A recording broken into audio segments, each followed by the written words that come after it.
Everyone, welcome back to के fitness club. मैं हूं कोकिला राजपूत, आपकी पर्सनल फिटनेस ट्रेनर। जब भी हेल्थ और फिटनेस के बारे में बात होती है तो एक शब्द का इस्तेमाल अक्सर किया जाता है और वो शब्द है कैलोरीज। आखिर ये कैलोरीज होती क्या हैं? एक अच्छी हेल्दी डाइट के लिए कैलोरीज का क्या इंपॉर्टेंस है? Maintenance calories, calorie surplus, calorie deficit, आखिर ये सब होता क्या है? अगर आप एक डाइटिशियन अफोर्ड नहीं कर सकते तो कैलोरी काउंटिंग के बेसिस पर आप अपनी डाइट खुद कैसे डिजाइन कर सकते हैं, ये सारी चीजें हम सीखेंगे हमारे आज के वीडियो में। इससे पहले अगर आपने मेरा चैनल अभी तक सब्सक्राइब नहीं किया है तो ढेर सारे एक्साइटिंग वर्कआउट वीडियोस और हेल्थ और फिटनेस से जुड़ी ढेर सारी इंफॉर्मेशन के लिए इस चैनल को अभी सब्सक्राइब करें। चलिए, तो सबसे पहले समझते हैं कि ये कैलोरीज होती क्या हैं। मैं आपको एक उदाहरण लेकर समझाती हूँ और हम उदाहरण लेते हैं हमारे किचन अप्लायंसेस का, जैसे आपका oven, toaster, mixer grinder, fridge. ये सारे इलेक्ट्रिकल अप्लायंसेस हैं। इन मशीन्स को चलने के लिए ऊर्जा की जरूरत होती है और ये ऊर्जा इन्हें मिलती है इलेक्ट्रिसिटी से, यानी कि बिजली से। और बिजली से मिलने वाली ऊर्जा को हम नापते हैं वॉट्स में, राइट? मतलब फॉर एग्जाम्पल, एक अवन को अगर फुल सेटिंग पर 1 घंटे तक चलाया जाए तो वो 3000 वॉट की बिजली इस्तेमाल करेगा। या फिर दूसरे शब्दों में ये भी कह सकते हैं कि एक अवन को 1 घंटे तक आपका खाना गर्म करने के लिए 3000 वॉट ऊर्जा की जरूरत पड़ेगी। ठीक है, बिल्कुल इसी तरीके से इंसानी शरीर भी एक मशीन है और बहुत ही लाजवाब मशीन है। लेकिन इस मशीन को भी तो चलने के लिए ऊर्जा की जरूरत है और ये ऊर्जा इसे किससे मिलती है? हमारे भोजन से। तो भोजन से मिलने वाली ऊर्जा को हम कैलोरीज में मेजर करते हैं। मतलब कैसे? एक एग्जाम्पल दूं तो 30 ग्राम के आटे की जो आप एक रोटी बनाते हैं, उस रोटी में 100 कैलोरीज होती हैं। मतलब उस एक रोटी से आपको 100 यूनिट, 100 कैलोरीज की ऊर्जा मिलती है। अच्छा, चलिए, ये तो क्लियर हो गया कि भोजन से मिलने वाली ऊर्जा को हम कैलोरीज में मेजर करते हैं। तो ये मेंटेनेंस कैलोरी क्या है?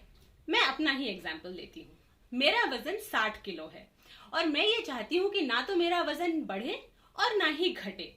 तो अपने वजन को 60 किलो पर मेंटेन करने के लिए मुझे दिन भर में जितना खाना खाना पड़ेगा या फिर दिन भर में मुझे जितनी ऊर्जा की जरूरत पड़ेगी, उस कैलोरीज को हम मेंटेनेंस कैलोरीज कहेंगे। अब अगर मुझे अपना वजन घटाना है तो मुझे इस मेंटेनेंस कैलोरीज से करीब 200 कैलोरीज कम खानी पड़ेंगी, 200-250 कैलोरीज कम खानी पड़ेंगी। तो ये मेंटेनेंस कैलोरी से जो हम कम खाएंगे, इसे हम कहते हैं कैलोरी डेफिसिट। और अगर अब मुझे अपना वजन बढ़ाना है तो मुझे वही करीब 200-250 कैलोरीज ज्यादा खानी पड़ेंगी। तो मेंटेनेंस कैलोरी से ऊपर जब हम खाते हैं तो इसे हम कहते हैं कैलोरी सरप्लस। चलिए, अब जब आप जान चुके हैं कि maintenance calories, calorie deficit, calorie surplus होता क्या है, तो अब सवाल ये उठता है कि आखिर हमें पता कैसे चलेगा कि हमारा मेंटेनेंस कैलोरी क्या है? तो ये बहुत ही सिंपल है। आजकल ऐसे बहुत सारे टूल्स और कैलकुलेटर्स ऑनलाइन अवेलेबल हैं जिनमें आप अपना एज, वेट, हाइट और मेजरमेंट्स डालकर ये जान सकते हैं कि आपका मेंटेनेंस कैलोरी कितना है। मैं ऐसे ही कुछ कैलकुलेटर्स के लिंक मेरे डिस्क्रिप्शन बॉक्स में डाल रही हूँ। ओके, अब हमें ये भी पता चल गया कि हमारा मेंटेनेंस कैलोरीज कितना है। तो अगर अब आप वजन घटाना चाहते हैं तो आपको अपने मेंटेनेंस कैलोरीज में से 200 कैलोरीज घटा देनी है। तो आपको पता चल जाएगा कि वजन घटाने के लिए आपको कितना खाना खाना है। और अगर वजन बढ़ाना है तो मेंटेनेंस कैलोरीज में 200 कैलोरीज प्लस कर दीजिए। तो आपको पता चल जाएगा कि वजन बढ़ाने के लिए आपका कैलोरी रिक्वायरमेंट कितना है। अच्छा, अब तो हमें हमारा कैलोरी रिक्वायरमेंट भी पता चल गया। मान लीजिए किसी को वजन घटाना है और उसे 1800 कैलोरीज की जरूरत है, पर सवाल ये उठता है कि अभी 1800 कैलोरीज के बेसिस पे डाइट प्लान बनाएंगे कैसे? तो वो भी बहुत सिंपल है। अगर आप गूगल पे सर्च करेंगे डाइट प्लान फॉर 1800 कैलोरीज तो आपको ढेरों डाइट चार्ट्स मिल जाएंगे जिनमें 1800 कैलोरी के हिसाब से पूरा डाइट प्लान होगा। और उन डाइट चार्ट्स को देखकर आप ये अंदाजा लगा सकते हैं कि आपको दिन भर में कितना खाना खाना है और कैसे खाना है।